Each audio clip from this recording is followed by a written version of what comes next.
Əvvəlcə Birləşmiş Ərəb Əmirliklərinin tolerantlıq naziri Şeyx Nəhyan Mübarək Əl-Nəhyanın video müraciəti nümayiş olundu. Sonra Müsəlman Ağsaqqalları Şurasının baş katibi Məhəmməd Əbdülsalam, Özbəkistan Respublikası Prezidenti Administrasiyasının rəhbəri Saida Mirziyoyeva çıxış etdilər. Kardinal George Kovakat Papa 14-cü Leonun tədbir iştirakçılarına ünvanladığı məktubunu oxudu.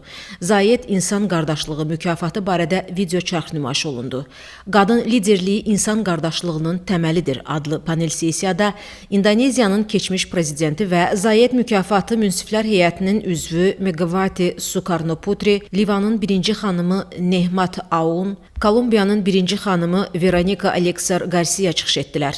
Leyla Əliyeva Azərbaycanda fərqli mədəniyyətlərə, dinlərə və ənənələrə hörmətin hər zaman həyat tərzinin ayrılmaz hissəsi olduğunu bildirdi. O, uşaqların mehriban mühitdə və ali ailə dəyərləri ilə böyüdüklərini, bunun isə onları gələcəkdə güclü şəxsiyyət kimi formalaşdırdığını vurğuladı. Heydər Əliyev Fondunun fəaliyyəti haqqında danışan Leyla Əliyeva, fond tərəfindən təkcə Azərbaycanda deyil, həm də Pakistan, Gürcüstan, Bosniya-Hersegovinada bir çox məktəblərin tikildiyini və ya əsaslı təmir edildiyini bildirdi.